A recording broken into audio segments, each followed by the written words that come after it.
అందరికీ నమస్కారం. ఇవాళ మనతో పాటు ప్రముఖ ఆధ్యాత్మికవేత్త, ఆస్ట్రాలజర్, దత్తాత్రేయ గణపతి ఉపాసకులు మురళీధర్ శర్మ గారు మనతో ఉన్నారు. గురుగారితో మాట్లాడదాం. గురుగారు నమస్కారం. మహాదేవ శ్రీమాత్రే నమః. గురుగారు, మౌని అమావాస్య. ఈ మౌని అమావాస్య ఈసారి ఎప్పుడొచ్చింది? దీనికి ఉన్న విశిష్టత ఏంటి?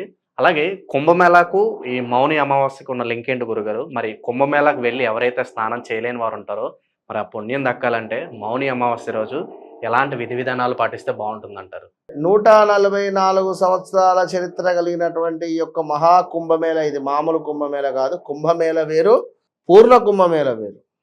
ఇక్కడ చంద్రుడు మనకు ఈ యొక్క క్షీరసాగర మదనం జరిగేటువంటి సందర్భంలో ఏర్పడినటువంటి ఆ యొక్క అమృత భాండాన్ని ఈ యొక్క రాక్షసులు తీసుకొని వెళ్ళేటువంటి క్రమంలో కానీ, ఈ సందర్భాలలో ఆ యొక్క భగవంతుడు తీసుకొని వెళ్ళేటువంటి సందర్భంలో ఒక 5 ప్రదేశాలలో, అది హరిద్వార్ కానీ, ప్రయాగ్రాజ్ కానీ, లేదా ఇట్లా నాసిక్ కానీ, ఇలా కొన్ని ప్రదేశాలలో అది పడినటువంటి ఆ యొక్క బొట్లు అవి ఎటు వెళ్ళకుండా, అంటే నీటిలో కలిసి పారకుండా ఆపినటువంటి వాడు చంద్రుడైతే, మరి ఇది నిల్వ చేసినటువంటిది గురువు.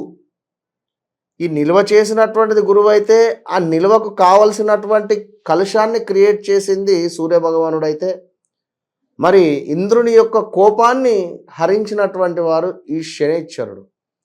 సో ఈ చంద్రుడు, గురువు, సూర్యుడు, శని, ఈ 4 గ్రహాల కలయికతో అమృత భాండం ఏర్పడి, గురువు మనకు ఒక్కొక్క రాశిలో ఒక్కొక్క సంవత్సరం ఉంటాడు. సో 12 రాశులు చుట్టుకొని వచ్చే సమయానికి 12 సంవత్సరాలు పడుతుంది. ఈ 12 సంవత్సరాలు వచ్చేటువంటి సందర్భంలో పుష్కర కాలం అంటారు. ఈ పుష్కర కాలంలో ధనస్సును విడిచి మకరంలోకి సూర్యభగవానుడు ప్రవేశించినటువంటి సందర్భంలో కానీ, ఈ యొక్క గురువు మనకు వృషభంలోకి వెళ్ళేటువంటి, గురువు మేషము వృషభంలో ఉండేటువంటి సందర్భాలలో కానీ, వీటన్నింటినీ కూడా బేస్ చేసుకొని ఒక ముహూర్తాన్ని ఏర్పాటు చేసినటువంటి ముహూర్తము ఈ యొక్క మహాకుంభమేళ. ఇది అర్ధ కుంభమేళ ఉంటుంది, అది వేరు. సో ఇది పూర్ణ కుంభమేళ, మహాకుంభమేళ. ఎక్కడి నుంచో అసలు కొన్ని లక్షల మంది, కోట్ల మంది వచ్చేటువంటి వారికి, ఇంకా ఎన్ని కోట్ల మంది వచ్చినా కూడా ఆ యొక్క ప్రదేశం సరిపోయేటువంటి విధంగా ఉంటుంది మన ప్రయాగ్రాజ్. మరి ఎక్కడెక్కడి వారికి అక్కడ కొన్ని ఘాట్లు కూడా ఏర్పాటు చేశారు. వెహికల్స్లో వెళ్ళేటువంటి వారికి, అంటే ట్రైన్లో వెళ్ళేటువంటి వారికి ఎంతో సులభము అని చెప్పి కూడా చెప్పడం జరుగుతుంది. కనుక ఎంత మాట్లాడుకున్నా కూడా తనివి తీరది.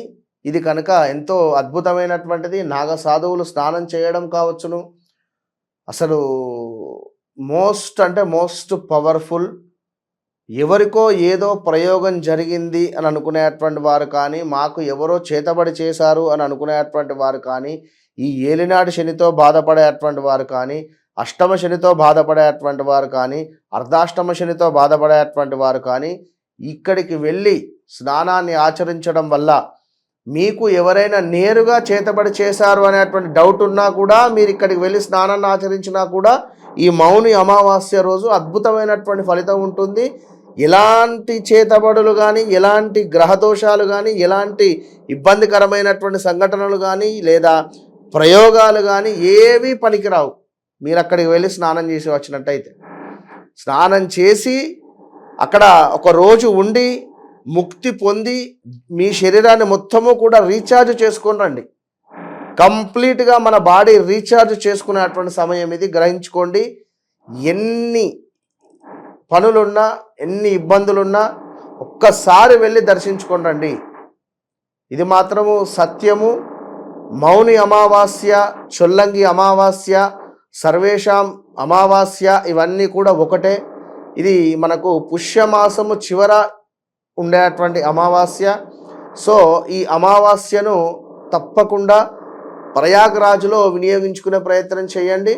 ఇక అచటకు మేము వెళ్ళలేము అని అనుకునేటువంటి వారు ఒక రాగి పాత్రలో కొన్ని నీరు పోసుకొని, అందులో మందార పువ్వు కానీ, ఎరుపు రంగులో ఉండేటువంటి పుష్పం కానీ వేసి సూర్యుడి వైపుగా చూసి అర్ఘ్యం విడిచిపెట్టడం ద్వారా కొంత మనకు అద్భుతమైనటువంటి ఫలితాలు ఉంటాయి. ఈరోజు ఎవరైతే మీ ఇంటి ముందుకు వస్తారో మీకు మీకు ఎవరైతే అన్నము అని చెప్పి అడుగుతారో వారికి అన్నదానం చేయడం వల్ల అద్భుతమైనటువంటి ఫలితాలు ఉంటాయి.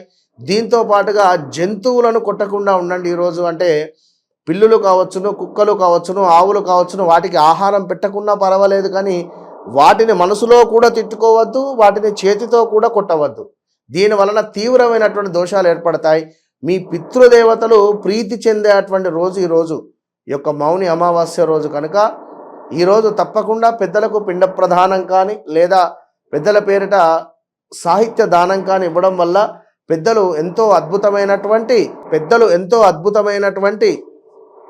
ఫలితాన్ని, బ్రహ్మలోక నివాస సిద్ధిని పొందుతారు. కనుక పితృదోషాలు మాకున్నాయి అని మీకు ఎవరైనా చెప్పారా? వెళ్ళిపోండి ప్రయాగ్రాజ్, స్నానాన్ని ఆచరించండి, చక్కగా ఒక 2-3 రోజులు ఉండండి, అక్కడ వేడుకోండి, ఈశ్వర అని చెప్పి శరణు కోరండి. తప్పకుండా వేడుకుంటాడు 100% నేను చెప్తున్నా. ఎందుకంటే ఎక్కడెక్కడికో వెళ్ళి పూజలు పునస్కారాలు చేయాల్సినటువంటి అవసరం లేదు. ఈ కుంభమేళ అనేటువంటిది అసలు మనము చూడడం ఎంతో అదృష్టము. కనుక వెళ్ళండి, ఎంతటి కష్టమైనా అక్కడ స్నానాన్ని ఆచరించండి. మాఘమాసము కూడా రాబోతున్నది. మనకు మాఘమాసములో నదీ స్నానము కావచ్చును, సముద్ర స్నానము కావచ్చును, ఎంతో అత్యంత విశేషము. కనుక కుదిరితే సముద్ర స్నానము కానీ నదీ స్నానము కానీ ఆచరించండి. ఈరోజు ఖచ్చితంగా కూడా ఈ మాఘమాసములో అద్భుతమైనటువంటి ముహూర్తాలు, చక్కగా గృహప్రవేశాలు, అదేవిధంగా వడుగు ముహూర్తాలు, అదేవిధంగా మనకు వివాహానికి సంబంధించినటువంటి దానికి దేవాలయాలు నిర్మించుకునేటువంటి దానికి పెట్టింది పీట ఈ మాఘమాసము. ఎంతో పవిత్రమైనటువంటి మాసం కనుక ఈ మాసము ముందు ఏర్పడేటువంటి ఈ యొక్క అమావాస్య, పుష్యమాసం తర్వాత ఉండేటువంటి అమావాస్య బుధవారం రోజు 29వ తారీఖు రాబోతున్నటువంటి ఈ యొక్క అమావాస్యను మీరు ఖచ్చితంగా ప్రయాగ్రాజ్లో వినియోగించుకోండి. ప్రయాగ్రాజ్లో లేదు అనుకునేటువంటి వారు ఇంట్లో రాగి చెంబులో కొన్ని నీరు పోసి ఎరుపు రంగు పుష్పాన్ని వేసి సూర్యునికి అర్ఘ్యం ఇచ్చి పెట్టడం వల్ల అద్భుతమైనటువంటి ఫలితం ఉంటుంది. చీమలకు పంచదార వేయండి. చీమలకు పంచదార వేయండి అనేటువంటి దానిలో ఎంతటి అంతరార్థం ఉంది అంటే, ఒకే పుట్టలో కొన్ని వేల వందల చీమలు కలిసి ఉంటాయి. మరి ఒకే ఇంట్లో మనం కలిసి ఉండలేం, ఉండేటువంటి నలుగురైనా కలిసి ఉండలేం. కనుక కలిసిమెలిసి ఉండేటువంటి దానికి అది మనకు ప్రతీక. కనుక చీమలకు ఆహారాన్ని శర్కర వేయడం వల్ల ఎంతో ప్రీతి ఉంటుంది. దీంతో పాటుగా రావి చెట్టు కింద దీపారాధన అనేటువంటిది ఎంతో అవసరము. పెద్దల ఫోటోలను శుభ్రపరిచి వాటికి చక్కగా కూడా బొట్టు పెట్టేసి వారి ముందు ఒక దీపారాధన చేయండి. మధ్యాహ్నం సమయంలో ఎవరైనా ఉన్నారా చూసి అన్నదానం చేసే ప్రయత్నం చేయండి. విశేషమైనటువంటి ఫలితాలు ఉంటాయి. మౌని అమావాస్య గురించి ఎన్నో విశేషాలు తెలియజేశారు గురుగారు. ధన్యవాదాలు. మహాదేవ.